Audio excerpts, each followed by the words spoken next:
Chapter 1 lecture number આપણે 7 start કરીએ। સૌ પહેલાં આપણે લઈએ છીએ 1.1નો દાખલા નંબર 11। સાબિત કરો કે સમતલમાં આવેલા બિંદુઓના ગણ એ પર વ્યાખ્યાયિત સંબંધ આર આ પ્રમાણે હોય તો આર એ સામ્ય સંબંધ છે। ગણ એ પર વ્યાખ્યાયિત સંબંધ આર આપણે સામ્ય સંબંધ છે એવું સાબિત કરવાનું છે પહેલી વસ્તુ। પછીનો પ્રશ્ન પછી વાંચીએ। હવે ગણ એ કોનો ગણ છે તો સમતલમાં આવેલા તમામ બિંદુઓનો ગણ અને આ ગણ પર આર સંબંધ વ્યાખ્યાયિત છે। હવે આર સંબંધ કઈ રીતે વ્યાખ્યાયિત છે એ જોઈએ। આર તે એ પરનો સંબંધ છે એટલે પી અને ક્યુ એના ઘટક થયા। એ છે બિંદુઓનો ગણ એટલે પી અને ક્યુ શું છે બિંદુ છે। હવે બિંદુ પીનો સંબંધ ક્યુ સાથે બને ક્યારે તો ઉગમ બિંદુથી બિંદુ પીનું અંતર એ ઉગમ બિંદુથી બિંદુ ક્યુના અંતર જેટલું થવું જોઈએ। એટલે પીનું અંતર અને ક્યુનું બંનેનું અંતર ઉગમ બિંદુથી કેવું હોવું જોઈએ સરખું હોવું જોઈએ। માનો કે ઉગમ બિંદુ ઓ છે બરાબર તો ઓથી પીનું અંતર ઓપી અને ઓથી ક્યુનું અંતર ઓ ક્યુ। જો આ બંને અંતર સમાન થાય તો પીનો સંબંધ ક્યુ સાથે બનશે બરાબર। આ પ્રમાણે સંબંધ આર વ્યાખ્યાયિત કરે છે। તો આ સંબંધને આપણે કેવો સાબિત કરવો છે સામ્ય। ક્લિયર। હવે ત્યારબાદ વધારાનો મુદ્દો શું છે જોઈ લઈએ। સાબિત કરો કે ઉગમ બિંદુ સિવાયના બિંદુ પી સાથે સંબંધ આર ધરાવતા બધા જ બિંદુઓનો ગણ એ પીમાંથી પસાર થતું અને ઉગમ બિંદુ કેન્દ્રવાળું વર્તુળ દર્શાવે છે। એટલે આ સંબંધ સામ્ય કર્યા પછી આ જે પોઈન્ટ આપણને કીધો એ પણ આપણે બતાવવાનો છે। શું કીધો કે બિંદુ પી એ ઉગમ બિંદુ સિવાયનું કોઈ પણ બિંદુ હોય તો પી સાથે આર સંબંધ ધરાવતા જેટલા પણ બિંદુઓ બનશે એ બધા બિંદુઓનો જો હું ગણ બનાવીશ તો એ ગણ શું બનશે વર્તુળ બનશે। અને કેવું વર્તુળ તો કે એ બિંદુ પીમાંથી પસાર થતું હોય અને જેનું કેન્દ્ર ઉગમ બિંદુ હોય તેવું બિંદુ બને તેવું વર્તુળ બને બરાબર છે। તે વસ્તુ આપણે સાબિત કરવાની છે। ક્લિયર। ચલો તો પહેલાં સંબંધને સામે સાબિત કરીશું ત્યારબાદ આ મુદ્દો। ચાલો 11મો પ્રશ્ન એ સમતલમાં આવેલા બિંદુઓનો ગણ છે અને આ ગણ એ પરનો સંબંધ આર આ પ્રમાણે વ્યાખ્યાયિત છે। પીનો સંબંધ ક્યુ સાથે બને જ્યારે પીનું અને ક્યુનું અંતર કેવું હોવું જોઈએ ઉગમ બિંદુથી સરખું હોવું જોઈએ। ખ્યાલ આવી ગયો। એટલે આ સંબંધને સાંકેતિક ભાષામાં અહીંયા લખીને બતાવ્યો છે। એટલે આર સંબંધ પીનો સંબંધ ક્યુ સાથે બને ક્યારે ઓથી પી અને ઓથી ક્યુ કેવા હોવા જોઈએ સરખા જ્યાં ઓ ઉગમ બિંદુ બતાવે છે। એટલે આપણું આખું વિધાન વારાઘડીએ ન લખવું પડે એ માટે સાંકેતિક સ્વરૂપ અહીંયા બતાવી દીધું। હવે સંબંધને આપણે સામે બતાવો છે એટલે સૌથી પહેલાં આપણે સંબંધ સૌવાચક સાબિત કરીશું બરાબર। સૌવાચક ક્યારે સાબિત થાય આ ગણ એના દરેક ઘટક પોતે પોતાની સાથે આર સંબંધથી જોડાતા હોવા જોઈએ બરાબર। ચાલો તો સૌવાચકતા જોઈએ। કોઈ પણ પી બિલોંગ્સ ટુ એ માટે એ શું છે જે ગણ પર સંબંધ વ્યાખ્યાય છે તે ગણ પી એનો ઘટક છે એટલે પી શું થયો બિંદુ થયો બરાબર। હવે પી એકનું એક બિંદુ હોય તો ઓથી પી કે ઓથી પી બંને વસ્તુ તો એની જ થઈ એટલે સરખું જ થાય બરાબર। ઓથી પી બરાબર ઓથી પી થાય એટલે આ પીનો સંબંધ પી સાથે થાય અર્થાત દરેક બિંદુ પી પોતે પોતાની સાથે એ સંબંધથી જોડાય છે પી બિલોંગ્સ ટુ અહીંયા એ નહીં આર આવે। દરેક બિંદુ પી પોતાની સાથે આર સંબંધથી જોડાય છે માટે આર સૌવાચક સંબંધ છે। ક્લિયર। ચલો હવે સંમિતતા સાબિત કરીએ। સંમિતતા સાબિત કરવા શું કરીશું કોઈ પણ એ બી ક્રમિક જોડ ધારવાની અને બી એ લાવવાની બરાબર। ચલો અહીંયા ધારો કે પી ક્યુ બિલોંગ્સ ટુ આર એવું આપણે ધાર્યું છે બરાબર। તો ક્યુપી બિલોંગ્સ ટુ આર આવે છે કે એને જોઈ લઈએ। હવે પી ક્યુ આરમાં છે એનો મતલબ પીનું અને ક્યુનું અંતર ઓથી કેવું થાય સરખું થાય એટલે કે ઓપી બરાબર ઓ ક્યુ। હવે ઓપી બરાબર ઓ ક્યુ હોય જેને આપણે ઓ ક્યુ બરાબર ઓપી લખી શકાય અને ઓ ક્યુ બરાબર ઓપી થાય તો ક્યુનો સંબંધ પી સાથે થઈ જાય એટલે કે ક્યુપી બિલોંગ્સ ટુ આર થાય। આમ પી ક્યુ બિલોંગ્સ ટુ આર લીધું ક્યુપી બિલોંગ્સ ટુ આર સાબિત થયું માટે આર સંમિત સંબંધ છે। ક્લિયર। સંબંધ સૌવાચક પણ છે અને સંબંધ સંમિત છે। હવે આપણે પરંપરિતતા જોઈએ। ચાલો પરંપરિતતા બતાવવા ધારો કે પી ક્યુ બિલોંગ્સ ટુ આર અને ક્યુએસ બિલોંગ્સ ટુ આર છે તો પીનો સંબંધ ક્યુ સાથે છે ક્યુનો સંબંધ એસ સાથે છે તો પીનો સંબંધ એસ સાથે બને છે કે નહીં આપણે ચેક કરીએ। જો બની જાય તો સંબંધ પરંપરિત છે ન બને તો નથી બરાબર। ચાલો પી ક્યુ બિલોંગ્સ ટુ આર એનો અર્થ ઓથી પી અને ઓથી ક્યુના અંતર સરખા થયા। ત્યારબાદ ક્યુએસ બિલોંગ્સ ટુ આર એટલે ઓથી ક્યુ અને ઓથી એસ બંને સરખા થયા। હવે ઓપી બરાબર ઓક્યુ હોય અને ઓક્યુ બરાબર ઓએસ હોય તો ઓપી બરાબર ઓએસ લખાય છે, બરાબર. હવે ઓપી બરાબર ઓએસ હોય તો પીએસ બિલોંગ્સ ટુ આર, બરાબર. એટલે પી ક્યુ ક્યુએસ લીધા તો પીએસ આપણને મળી ગયા, માટે આર પરંપરિત સંબંધ છે. ક્લિયર? તો આમ સંબંધ સોવાચક છે, સમિત છે અને પરંપરિત છે, આથી આર સામે સંબંધ થાય. ક્લિયર? જો સંબંધ સામે બતાવવાનો હતો. હવે ત્યારબાદ પછીનો જે મુદ્દો છે જોઈ લઈએ. આપણે પછી શું સાબિત કરવું છે કે ઉગમ બિંદુ સિવાયનું કોઈ બિંદુ પી છે તો પી સાથે આર સંબંધ ધરાવતા બિંદુઓનો ગણ એ શું બનવું જોઈએ? તો વર્તુળ બનવું જોઈએ. કેવું વર્તુળ? પીમાંથી પસાર થતું અને ઉગમ બિંદુ કેન્દ્રવાળું, બરાબર. હવે આપણે એવા બિંદુઓનો ગણ બનાવવાનો છે જે પી સાથે આર સંબંધથી જોડાય. હવે જે પ્રમાણે રકમમાં વાત કરી એ અહીંયા ભૌમિતિક પરિસ્થિતિ હું તૈયાર કરવાનો પ્રયત્ન કરું કે બિંદુ પી શું છે? ઉગમ બિંદુ સિવાયનું કોઈ પણ બિંદુ પી છે. ચલો, આ બિંદુ પી છે.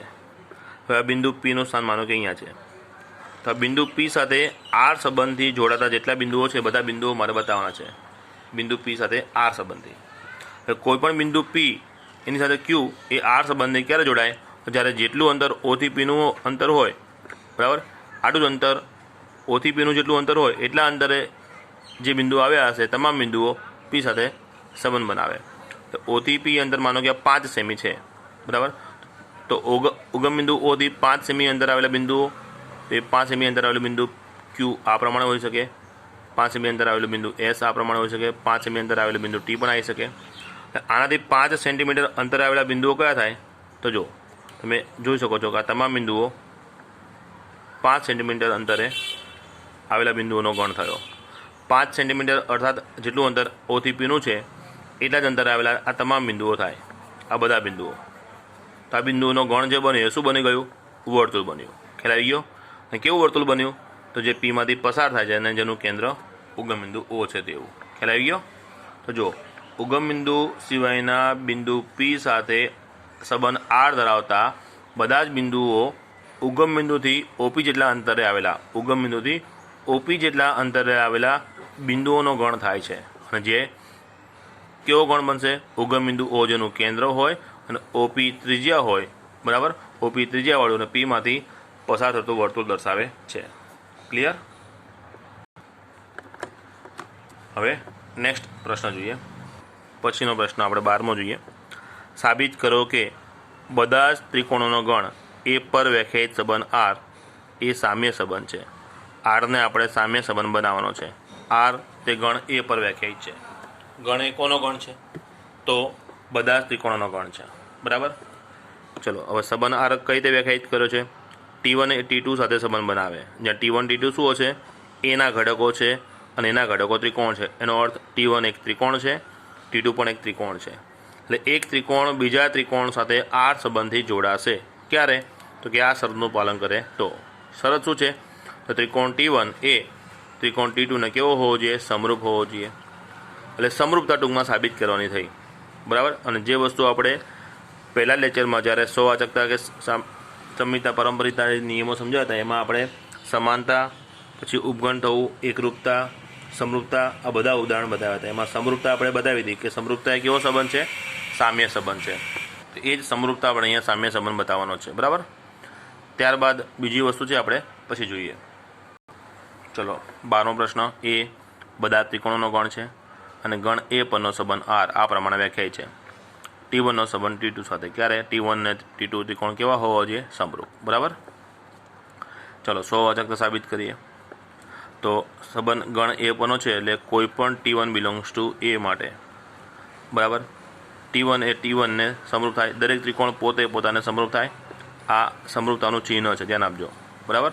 નીચેથી ઉપરની સાઈડ છે. આ પ્રમાણે કરો તો આ ખોટું કહેવાય, ધ્યાન આપજો.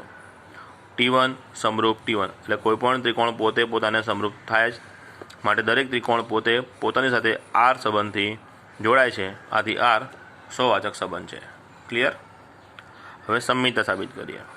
ધારો કે T1 T2 belongs to R, આ આપણે ધાર્યું છે અને એનો અધિવર્ષ ક્રમ એટલે કે T2 T1 belongs to R આપણે સાબિત કરીશું.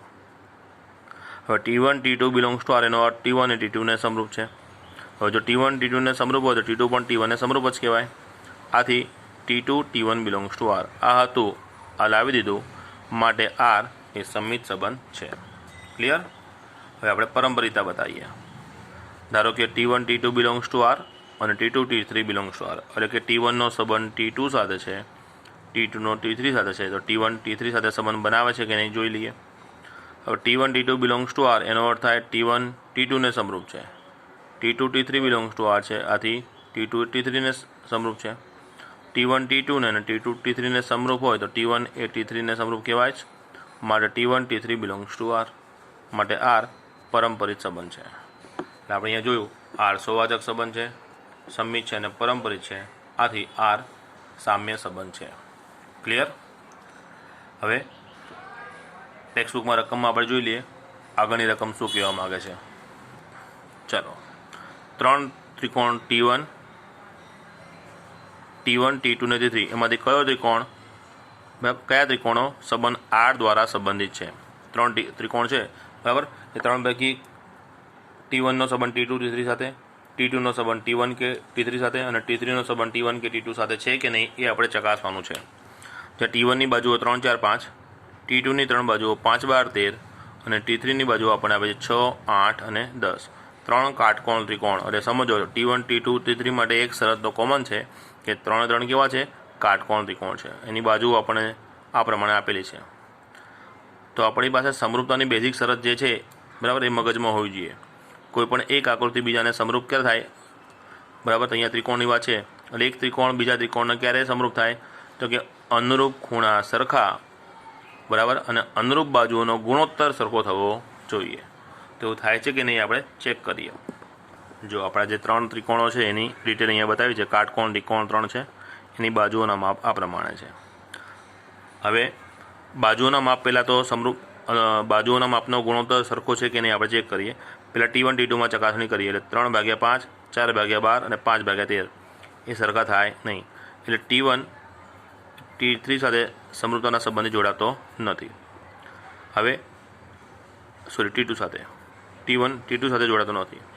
હવે T2નો સંબંધ T3 સાથે ચેક કરવું, એટલે 5/6 12/8 અને 13/10 આ 3 પણ સરખા થાય નહીં, એટલે T2 એ T3 સાથે પણ સમરૂપતાના સંબંધે જોડાતો નથી.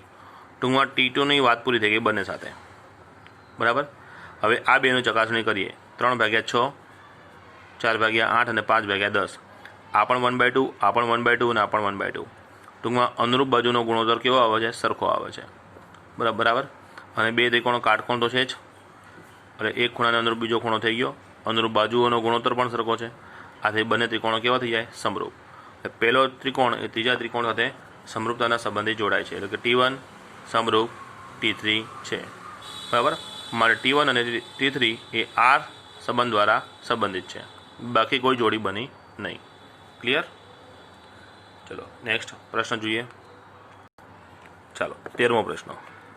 સાબિત કરો કે તમામ બહુકોણના ગણ એ પર વ્યાખ્યાયિત સંબંધ આર આ પ્રમાણે છે, તો આ સંબંધ સામ્ય સંબંધ છે. આર એ પરનો સંબંધ છે અને ગણ એ કોનો ગણ છે? તમામ બહુકોણનો ગણ. બધા જ પ્રકારના બહુકોણ આ ગણમાં છે. બહુકોણ મતલબ ત્રિકોણ, ચતુષ્કોણ, પંચકોણ, ષષ્કોણ, બધા જ n ખૂણાવાળા, બધી જ આકૃતિઓ, બધા જ બહુકોણ, બરાબર. હવે સંબંધ આર આ પ્રમાણે વ્યાખ્યાયિત છે કે એક બહુકોણ P1 એ બીજા બહુકોણ P2 સાથે આર સંબંધે જોડાય. ક્યારે? તો કે P1 અને P2ની બાજુઓની સંખ્યા સરખી હોવી જોઈએ, બરાબર. બાજુની સંખ્યા સરખી હોય તો એક બહુકોણ બીજા બહુકોણ સાથે જોડાય. હવે ત્રિકોણમાં બાજુઓ 3, ચતુષ્કોણમાં 4, પંચકોણમાં 5, ષષ્કોણમાં 6, બરાબર. એ પ્રમાણે બાજુઓની સંખ્યા આપણને આઈડિયા આવી જાય. તો ચેક કરીએ આપણે આ સંબંધ સામે છે કે નહીં. ચલો દાખલા નંબર 13. તમામ બહુકોણનો ગણ એ ગણ એ પરનો સંબંધ આર P1 P2 સાથે જોડાશે ક્યારે? જ્યારે બંનેમાં બાજુઓની સંખ્યા સમાન હોય. તો આપણે પહેલાં સોવાચકતા ચકાસવાની છે. તો કોઈ પણ P1 બિલોંગ્સ ટુ એ માટે P1 જે બહુકોણ છે, બરાબર, એમાં જે બાજુની સંખ્યા હોય એટલે પોતે પોતાની સાથે તો બાજુની સંખ્યા સમાન જ બનાવે. જો આ ત્રિકોણ છે તો બંને ત્રિકોણ, આ ચતુષ્કોણ છે તો બંને ચતુષ્કોણ, બરાબર. ટૂંકમાં એકની એક જ બહુકોણની વાત છે, એટલે બંને બહુકોણમાં આમ તો વાત અલગ અલગ નથી, એક જ બહુકોણની વાત છે, એટલે બાજુઓની સંખ્યા કેવી હોય? સરખી જ હોય. એટલે P1 અને P1 એ એક જ બહુકોણ છે, માટે P1 અને P1ની બાજુઓની સંખ્યા સમાન જ થાય. માટે P1 એ પોતે પોતાની સાથે આર સંબંધથી જોડાય છે. માટે આર એ સ્વવાચક સંબંધ છે, બરાબર. ચાલો હવે સમિતતા. ધારો કે P1 P2 belongs to R. P1 P2 આરમાં ધારે છે, P2 P1 આરમાં આવે છે કે નહીં ચેક કરીએ. P1 P2 belongs to R છે એનો મતલબ P1 અને P2ની બાજુઓની સંખ્યા સરખી છે. તો આ જ વાક્ય આમ પણ લખું કે P2 P1ની બાજુઓની સંખ્યા સરખી છે, તો હા જ કહેવાય. એટલે કે P2 P1 સાથે આર સંબંધથી જોડાય છે, બરાબર. માટે આર સંમિત સંબંધ છે. અપરંપરિતતા. ધારો કે P1 P2 belongs to R અને P2 P3 belongs to R, બરાબર. તો P1 P2 belongs to R મતલબ P1 અને P2ની બાજુની સંખ્યા સરખી. અને P2 P3 belongs to R એનો મતલબ P2 અને P3ની બાજુની સંખ્યા સમાન કહેવાય. P1 P2ની સરખી, P2 P3ની સરખી, એનો અર્થ થાય P1 P2 અને P3 ત્રણેયની બાજુની સંખ્યા કેવી કહેવાય? સરખી કહેવાય. ખ્યાલ આવે છે? એટલે કે P1 P2 P3 બધાની બાજુની સંખ્યા સમાન છે. તો બધાની સરખી હોય તો P1 અને P3ની પણ બાજુની સંખ્યા સમાન છે એવું કહી શકાય. ક્લિયર? આથી P1નો સંબંધ P3 સાથે બની જાય, એટલે કે P1 P3 belongs to R. માટે આર પરંપરિત સંબંધ છે. એટલે આપણે જોયું એ પ્રમાણે સંબંધ સ્વવાચક છે, સંમિત છે અને પરંપરિત છે, અને આથી આર સામ્ય સંબંધ છે, બરાબર. હવે પ્રશ્નમાં જે બીજી વાત હતી આપણે જોઈ લઈએ. ચાલો, રકમમાં બીજું શું કહે છે? 3, 4 અને 5 આડી લંબાઈની બાજુવાળા કાટકોણ ત્રિકોણ સાથે સંબંધ આર ધરાવતા ગણ એના તમામ ઘટકોનો ગણ શું થાય? હવે તમે એમને અહીંયા ચર્ચા કરી શકો છો, બરાબર. સંબંધ કઈ રીતે વ્યાખ્યાયિત કર્યો? એક બહુકોણ બીજા બહુકોણ સાથે ક્યારે જોડાય? જ્યારે બાજુની સંખ્યા સરખી હોય. હવે અહીંયા જે બહુકોણની વાત છે એ કયો છે? ત્રિકોણ છે. તો ત્રિકોણ સાથે બીજો કોઈ બહુકોણ ક્યારે સંબંધ બનાવે? કે જ્યારે આમાં જેટલી બાજુઓ છે એટલી જ બાજુઓ તેમાં હોવી જોઈએ. તો ત્રિકોણમાં તો બાજુની સંખ્યા કેટલી હોય? 3. તો 3 બાજુવાળા બધા જ બહુકોણ, અને 3 બાજુવાળા બધા જ બહુકોણ કયા થાય? ત્રિકોણો જ થાય, બરાબર. એટલે એના તમામ ઘટકોનો ગણ શું થશે? તો કે ત્રિકોણનો ગણ થશે, બરાબર. જોઈ લઈએ. જો સંબંધ સામે સાબિત કર્યો. હવે 3, 4, 5 લંબાઈની બાજુવાળો કાટકોણ ત્રિકોણ એ 3 બાજુવાળો બહુકોણ કહેવાય. આથી બહુકોણ જે ત્રિકોણ છે એની સાથે આર સંબંધ ધરાવતા બહુકોણનો ગણ કયો થાય? તે બહુકોણનો ગણ એ ગણેના તમામ ત્રિકોણોનો ગણ થાય. ક્લિયર? ચાલો નેક્સ્ટ જોઈએ. ચાલો 14મો પ્રશ્ન જોઈએ. XY સમતલની બધી જ રેખાઓનો ગણ L લો અને આ L પર સંબંધ R આ પ્રમાણે વ્યાખ્યાયિત છે. તો સાબિત કરો કે R સામ્ય સંબંધ છે, બરાબર. એ નોંધમાં કહે છે કે સ્વીકારી લો કે પ્રત્યેક રેખા પોતાને સમાંતર છે. આમ તો કોઈ પણ એક રેખા પોતાને સમાંતર ના કહેવાય, સંપાતી કહેવાય. પણ આ પ્રશ્ન પૂરતો આપણે એ વસ્તુ સ્વીકારી લઈશું કે દરેક રેખા પોતાને સમાંતર છે, બરાબર. ચલો હવે સંબંધ R કઈ રીતે વ્યાખ્યાયિત કર્યો છે? કે L1 L2 એ R સંબંધથી જોડાશે. ક્યારે? કે રેખા L1 એ રેખા L2 ને કેવી હોય? સમાંતર.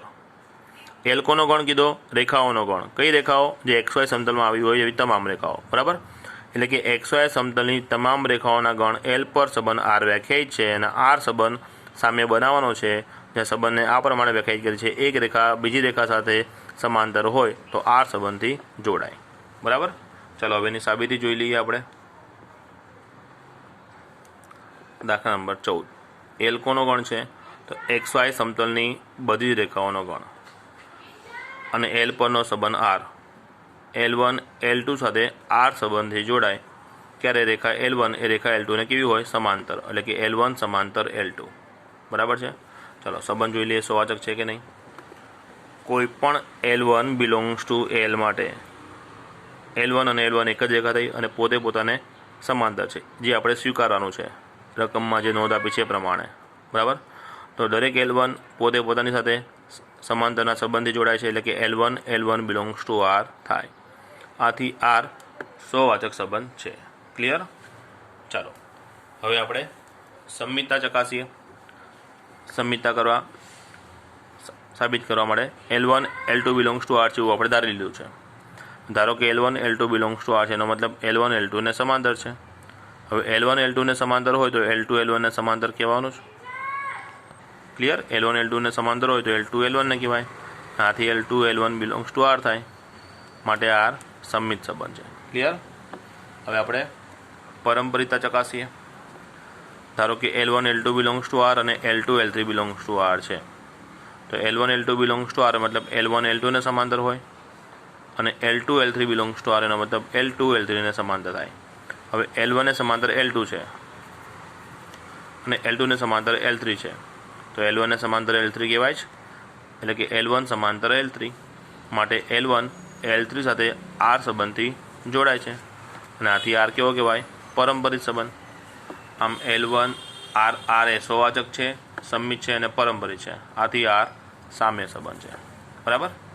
ચાલો પછીનો પ્રશ્ન જોઈએ. અંદર રકમમાં શું કહે છે?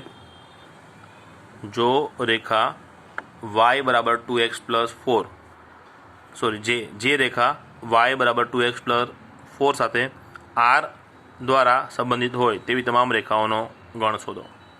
ટૂંકમાં આ રેખા સાથે સંબંધ બનાવતી હોય એવી તમામ રેખાઓનો ગણ આપણે બતાવવાનો છે. એ તો સ્પષ્ટ છે. સંબંધ R કઈ રીતે વ્યાખ્યાયિત કર્યો? એક રેખા બીજી રેખા સાથે R સંબંધિત જોડાય ક્યારે? કે જ્યારે સમાંતર હોય. ટૂંકમાં આ રેખાને સમાંતર હોય એવી તમામ રેખાઓનો ગણ બને, જે આપણે માંગેલો ગણ છે. બરાબર. જો કઈ રેખા છે? y બરાબર 2x પ્લસ 4. આ જે રેખા છે ને એ y બરાબર mx પ્લસ c સ્વરૂપનું છે અને આ કોનું સ્વરૂપ છે? તો m ઢાળ અને c શું કહેવાય? y અંતખંડ. જેનો ઢાળ m હોય અને y અંતખંડ c હોય એવી રેખાનું આ સ્વરૂપ છે. એટલે આની સાથે સરખાઈએ તો y બરાબર mx પ્લસ c સ્વરૂપ, એમાં m બરાબર કેટલા કહેવાય? 2. એટલે આ કેવી રેખા છે? જેનો ઢાળ 2 હોય. એટલે જેનો ઢાળ 2 હોય એવી આ રેખા છે. 4ની ચર્ચાની અહીંયા જરૂર નથી, કેમ કે આપણે સંબંધ કેવો છે? સમાંતર હોવાની વાત કરે છે. અને બે રેખા સમાંતર ક્યારે કહેવાય? તો ગાણિતિક સ્વરૂપમાં એમનો ઢાળ કેવો હોવો જોઈએ? સરખો. એટલે ઢાળની બાબતની વાત અહીંયા આવશે, એટલે મેં ઢાળ જ ખાલી અહીંયા બતાવ્યો. તો આ કેવી રેખા છે? કે જેનો ઢાળ 2 હોય.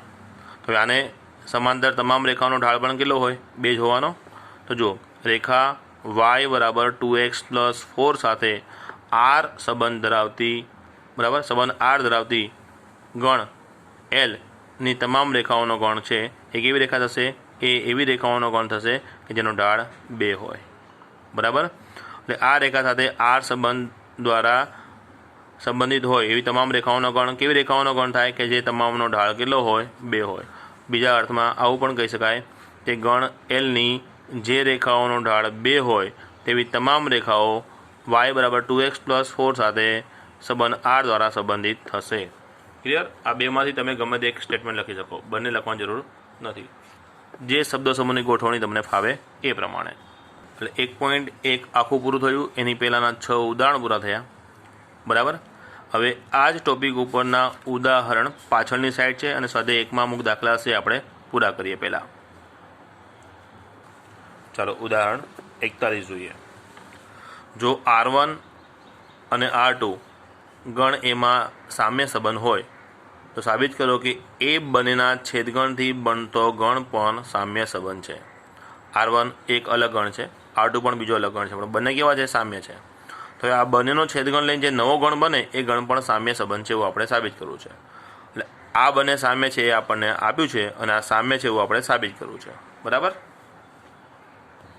ચાલો ઉદાહરણ 41 એટલે પહેલા ચેપ્ટરનું 41મું ઉદાહરણ.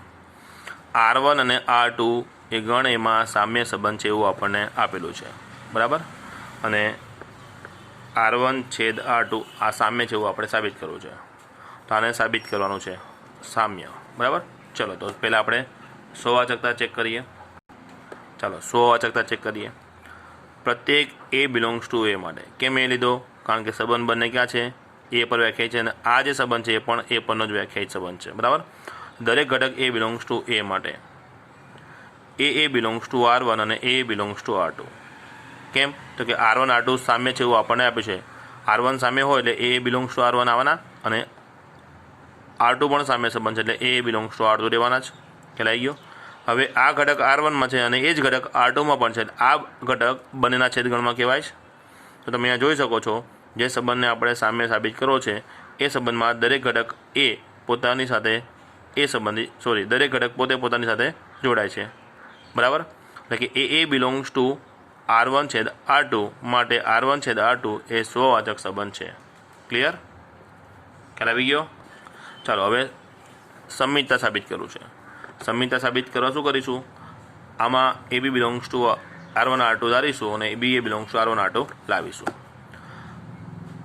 ધારો કે એ બી બિલોંગ્સ ટુ R1 R2. હવે R1 છેદ R2 એટલે એ બી R1 છેદ R2માં છે એનો મતલબ એ બી R1માં પણ કહેવાય અને એ બી R2માં પણ કહેવાય. રકમમાં આપણને R1 R2 કેવા સંબંધ કીધા છે? સામ્ય સંબંધ કીધા. સામ્યનો અર્થ એ સમિત પણ હોય. હવે R1 સમિત છે, R2 પણ સમિત છે. હવે R1 R2 સમિત હોય તો એ બી જો R1માં છે તો બી એ પણ R1માં જ આવવાની અને એ બી પણ R2માં છે ત્યાંથી બી એ પણ R2માં આવવાના, કારણ કે R1 R2 કેવા છે? સમિત સંબંધ છે. હવે અહીંયા જોઈ શકાય છે બી એ R1માં પણ છે, બી એ R2માં પણ છે. આથી બી એ બંનેના છેદગણમાં પણ કહેવાય. બરાબર? એટલે એ બી આમાં હતા અને બી એ આમાં લાવી દીધા, માટે R1 છેદ R2 એ સમિત સંબંધ છે. બોલો, ક્લિયર? હવે આપણે પરંપરિતા ચેક કરીએ.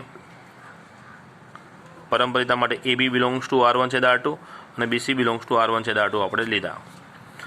હવે એ બી R1 છેદ R2માં છે, બરાબર? એટલે એ બી R1માં પણ કહેવાય અને બીસી પણ R1માં કહેવાય અને એ બી R2માં કહેવાય અને બીસી R2માં કહેવાય.